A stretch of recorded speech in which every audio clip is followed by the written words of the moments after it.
Hello and welcome. I know that I am appearing after a big gap because I am traveling, but today we are going to discuss Standard 2040, which is regarding policies and procedures, and we will understand that what is the requirement of the standard, what are the constituents of the internal audit manual, what to consider when we are developing the internal audit policy and procedures, and how we can align our policy and procedures. So let's get off to a start.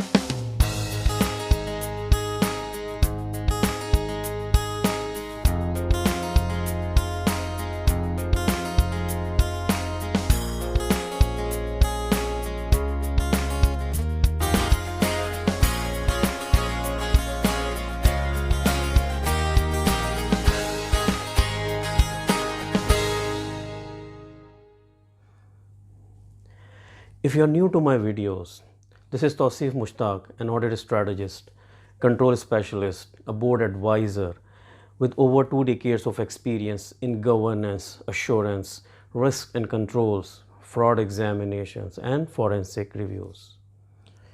The objective of my videos in the audit and assurance series is to promote the internal audit profession in its basic spirit. Whereby the internal auditors having a clear understanding of the standards and the international professional practices framework overall, so they can contribute to achieve the mission of internal audit. And what is the mission of internal audit? It's defined by the Institute of Internal Auditors, which is to enhance and protect the organizational value by providing risk-based and objective assurance, advice, and insight. So let's get off to a start with asking some questions relevant to the Standard 2040 policies and procedures.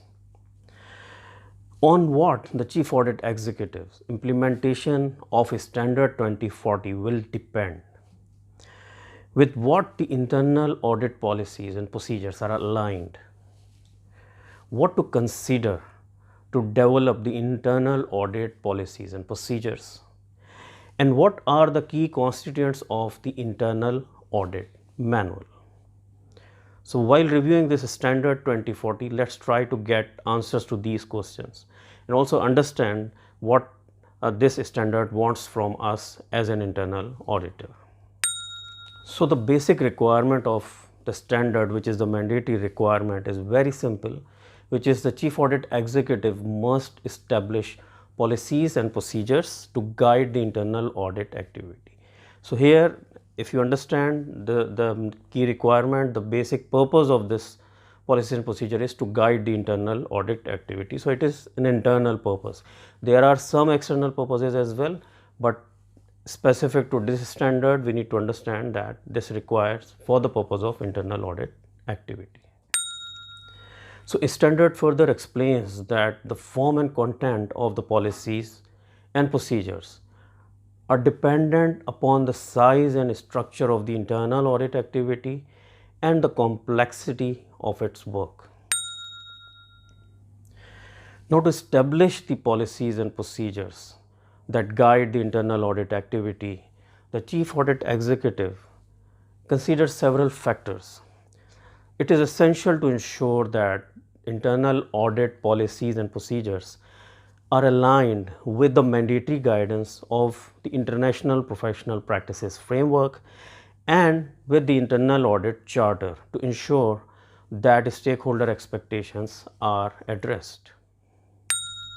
The Chief Audit Executive may begin by develop policies and procedures by gathering information, examples and templates such as those available through the Internal Audit Institute of Internal Auditors, and there are other forums as well where the Chief Audit Executive get the information about the templates and forms relevant to internal audit.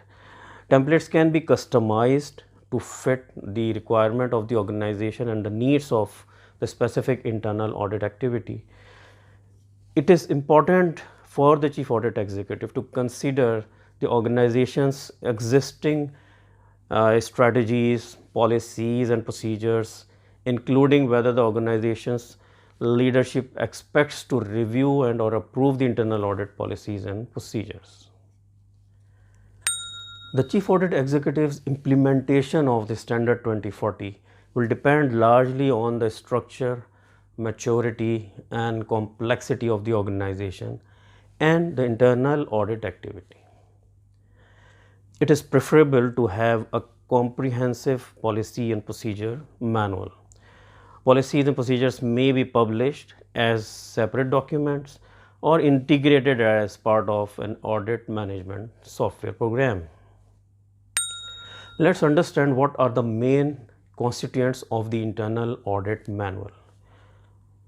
So this is generally included in the internal audit manual and otherwise documented to help guide the internal audit activity. The internal audit policies.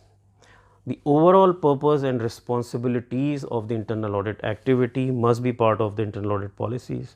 Then the adherence to the mandatory guidance of the IPPF, independence and objectivity, ethics, protecting confidential information and record retention. So mainly the policies will be around that, and you can add more to make it more comprehensive.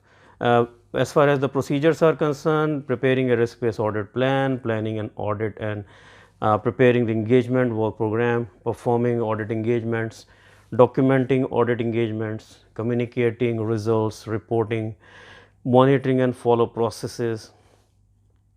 Then quality assurance and improvement program is a big area covered by the standard 1300, and that includes the internal and external assessment that should be documented separately.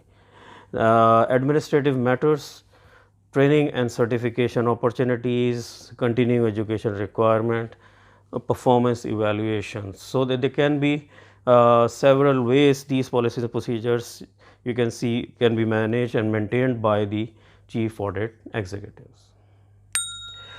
Now, to ensure that the audit personnel are properly informed about internal audit policies and procedures, the Chief Audit Executive may issue individual document like through emails to them or maybe hard copies, which is not advisable, training materials and comprehensive manual when they are joining. Also training sessions may be conducted, which we used to do whenever we were doing an amendment to the policy or introducing a new policy. We were conducting training sessions to explain the internal auditors how they have to implement these policies and procedures. The Chief Audit Executive may request that internal auditors sign forms of acknowledgement indicating that they have read and understood the policies and procedures. The policies and procedures should be periodically reviewed, and there has to be a continuous review by the Chief Audit Executive or by a relevant manager. Internal audit policies and procedures, either they have the Chief Audit Executive may assign this responsibility to someone to monitor internal audit processes and emerging issues. Such reviews may be included in the internal audit activities internal assessment, which is covered under section 1311, and also external assessment that occurs at least once every 5 years. Suggestions for operational changes may arise in response to quality assurance and improvement program or feedback from internal auditors or audited entities, for example, via a client satisfaction survey. If procedural changes are made, they may be communicated in writing and or discussed during internal audit staff meetings to help ensure that the changes are understood. Training may also be conducted. So this is to demonstrate the new procedures has been introduced. It's easy to demonstrate conformance here. The document policy and procedure manual is there, or individual policies and procedures documented, communicated to the staff are there. The internal audit staff meeting agendas and agenda documents, minutes of the meetings, emails, signed acknowledgements, training schedules or attendance sheets of the conducted trainings, or if you are maintaining records, video records of those trainings, that can be part of that, or similar documentation which can fulfill this purpose.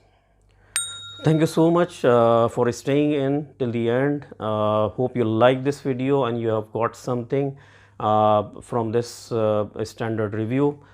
Please like my channel, share my channel, and subscribe my channel so you can learn new standards and other areas which I will be making videos on. And thank you so much for staying connected.